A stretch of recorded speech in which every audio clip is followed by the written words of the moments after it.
네, 오늘 경기 새롭게 좀 룰이 바뀌었습니다. 미국의 기준금리가 인상되는 이 룰에 맞게 이제는 경기를 펼쳐가야 될 텐데요. 작전 타임 가져보겠습니다. 오늘 감독에는요, 토마토 투자자문의 유성치 운영위원 모셨습니다. 안녕하세요. 네, 안녕하세요. 네, 간밤에 FOMC 좀 어떻게 보셨어요? 네, 어젯밤에 이제 좀 지켜보다가 오늘 새벽에 또 일어나서 봤는데요. 뭐 예상했던 그 수준에서 뭐 발표 내용도 그랬고 금리도 0.25% 유력했잖아요. 네네. 그러니까 뭐 예상했던 것 같아요. 그리고 네. 지난주에 작전 타임 이 작전명으로 사면 초과라고 주셨는데 어떻게 이제는 좀 어디 좀 돌파구가 생긴 것 같으세요? 사면 초과의 일단 정점에 있었던 내용 자체가 미국의 불확실성, 금리 인상의 불확실성이었으니까 일단 하나는 해소가 된 것 그래요? 같고요. 그럼? 그리고 네. 이제 연말에 있을 이제 수급적인 문제, 우리 기간하고 큰 손이 돌아와야 되니까 이 부분은 뭐 시간에 해결해 주는 부분이니까요. 네. 최악의 상황은 지나가고 있다. 뭐 이렇게 봐도 될 것 같습니다. 오늘 작전명도 왠지 좀 비슷하게 잡아주셨을 것 네, 같아요.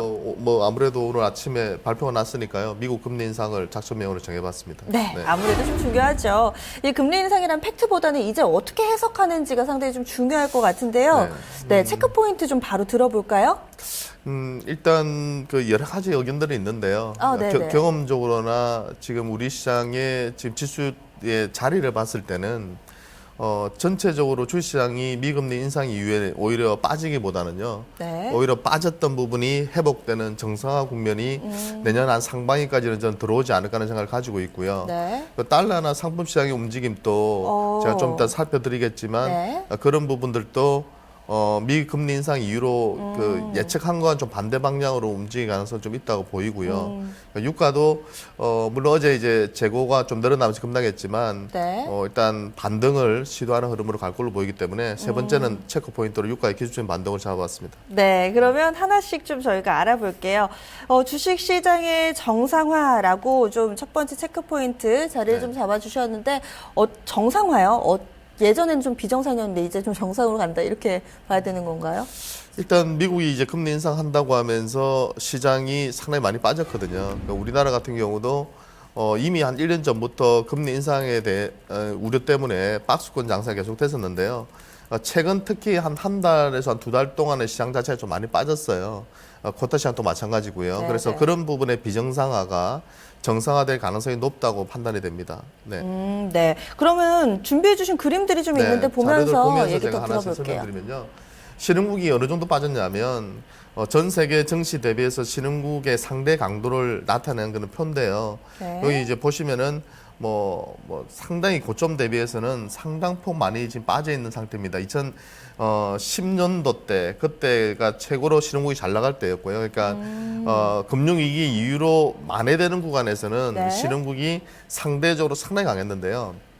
그 이후로 보시면 주가가 거의 이제 폭락하는 수준으로 왔다고 보면 되는데 이 중요한 것은 우리나라는 폭락한 수준은 아니거든요. 네. 그런데 중국이라든지 그리고 중국의 원자재를 수출하는 대부분의 나라들이 주가 자체가 상당히 많이 고점에서 빠졌습니다. 그 영향 때문에 신흥국들이 타격을 받았고요. 또 미국이 금리 인상한다고 하니까 최근 들어서까지도 상당히 큰 폭으로 급락을 했거든요.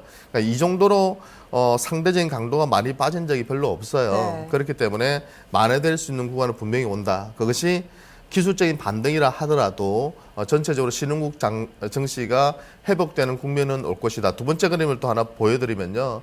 우리나라에 국한돼서 조금 더 설명드려 본다면 2013년도에도 미국이 이제 양쪽 하나 이제 이제 마무리하면서요. 네. 테이퍼링 우려가 있었을 때도 보면은 그때 주식시장 반응인데요.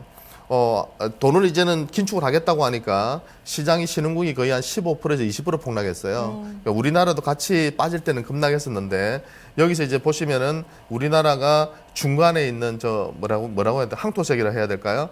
저 색깔인데요. 그러니까 보시면은 빠질 때는 신흥국과 같이 빠졌지만 지금 맨 위에 상단에 있는 네, 라인이 맞습니다. 신흥국이고 맨 네네. 밑에가 이머징 마켓 네, 지금 맞습니다. 신흥국이고요. 그다음에 선진국 증시인데요. 네, 예, 보시면은 선진국은 빠질 때도 별로 안 빠지고요. 오를 때는 또 그렇네요. 많이 올랐는데요. 이쪽에 자리를 잡고 있네요. 나머지 이제 신흥국 내에서 보면 못 올랐던 그 시장을 훑어보면요. 네. 보통은 다 브라질이라든지 러시아라든지 자본, 뭐 인도네시아라든지 자원 강국이네요. 네, 자원 강국들 그러니까 중국에 기대고 너무 그쪽 상품 시장 쪽에 집중했던 나라들이 상당히 고전을 면치 못했고요. 네. 근데 신흥국 내에서 이제 포트폴리오를 조정함에 있어서 외국인들 입장에서는 우리나라와 같이 제조업 경쟁력이 강한 기업을 선호할 수밖에 없거든요. 네. 그나마 안전하니까. 그러니까 신흥국에 대한 포트폴리오 비중 자체를 확 줄일 수는 없거든요. 네. 그래서 이쪽에서 빼서 이쪽으로 투자를 해야 되기 때문에 그런 관점에서 저는 내년 초가 됐을 때는 또 한 번 외국인들이 우리 시장에 진입을 할 수 있는 조건은 될 것이다.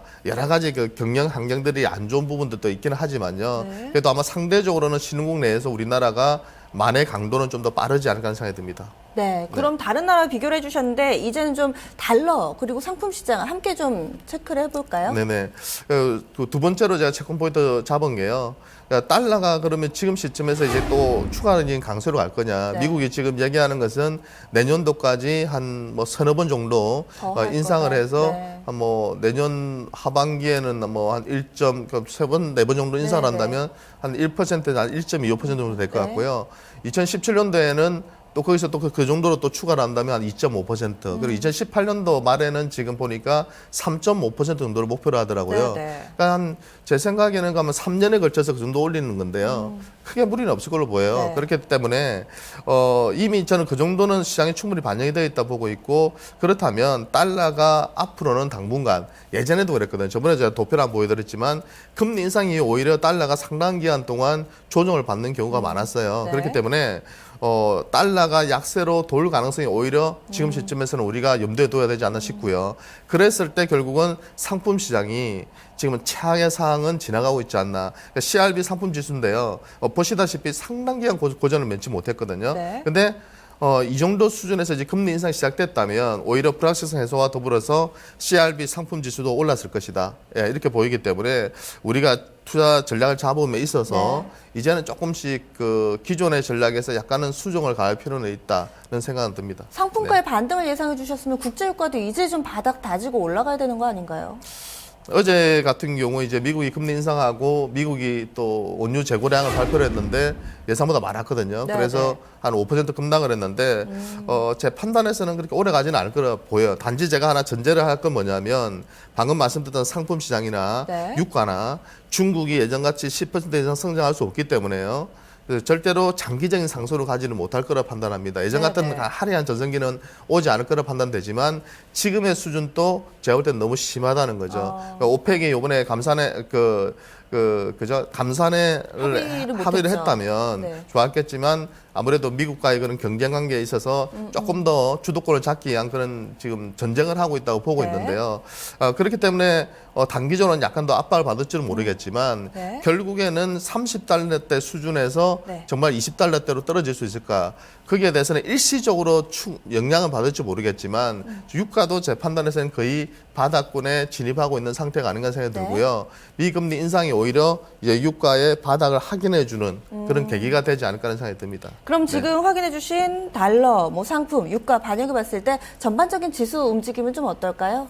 그렇게 뭐 결론적으로 보면은 네. 그 미국 금리 인상이 단기적으로는 시장에 자꾸 압박을 줄 수는 있을지 모르겠지만 신흥국 내에서는 너무 원자재 쪽에 집중했던 나라들은 저는 고전을 할 거라 보입니다. 네. 일시적으로 회복될지 모르겠지만 하지만 결국엔 제조업 경쟁력이 있는 우리나라와 같은 정시가 회복 강도는 좀 더 빠르지 않을까 하는 생각이 들기 때문에요. 네. 그런 관점에서 우리가 투자 기회를 좀 모색을 해봐야 될 것 같고요. 그래서 어떤 종목을 사는 게 네. 좋을까요? 그러니까 일단은 단기적으로 볼 때는 유가가 반등하고 이렇게 하면요. 네. 그다음에 뭐 상품 시장이 반등하면 그와 관련된 원자재 관련주들이 좋은 거죠. 뭐 대체 에너지 관련주도 좋을 것이고 석유 화학 업종이나 화학 업종이나 종료 업종도 나쁘지는 저는 않을 거로 판단을 하고 있는데요. 그래도 역시 기본은 뭐냐면 금리 인상 구간에서 확실한 것은 실적이 좋아지는 기업이거든요. 네. 그렇기 때문에 실적주에 대해서 열심히 우리가 탐구를 해서 그런 종목들 골라내는 게 좋고요. 또 금리 인상 구간으로 또 가게 되면은 금융주들이 또 움직이는 예가 많았어요. 경험상. 그러니까 처음에는 보통 보험주들이 먼저 움직이고요. 그다음에 은행주들이 움직입니다. 근데 우리나라 같은 경우는 조금은 이 은행주들이나 보험주들이 경쟁력이 좀 떨어지는 기업들이 많거든요. 네. 그렇기 때문에 대표적인 기업들 위주로 여러분들이 접근하시면 좋으실 것 같고요. 그리고 달러가 추가적인 강세로 가지 않는다면 환율 부분에서 제가 볼 때는 그 수출주들도 단기적으로는 약간 압박을 받고는 있지만 거기에서도 또 기회 요인이 있을 것 같아요. 그래서 경쟁력이 있는 쪽을 보면은 최근에 OLED 관련 기업들이 기술적인 변화와 더불어서 시장에서 주목을 받고 있는데 그런 쪽도 좋은 것 같고요. 2차 전지 쪽도 최근에 전기차 쪽이 상당히 실적이 좋아지고 있기 때문에 그런 쪽 기업들도 관심을 두시면 좋으실 것 같습니다. 네, 알겠습니다. 말씀 고맙습니다. 네, 감사합니다. 네, 오늘 작전타임 감독은 토마토 투자자문의 유성춘 의원과 함께 세워봤습니다. 미국의 금리 인상이라는 작전명 하에 전략을 세워봤는데요. 전반적으로 시장 같은 경우는 이제 좀 서서히 살아날 것이다. 상품가 그리고 신흥국 시장이 함께 좀 선전할 것으로 판단을 하면서 이에 따라서 유가와 좀 연동되는 상품 시장과 연동되는 종목들 위주의 트레이딩 전략 권하고 있습니다. 금리 인상 구간에서는 보험과 은행주 관심 깊게 보시고요. 여기에다가 환율과 연동되는 수출주에 대한 관심도 함께 권했습니다.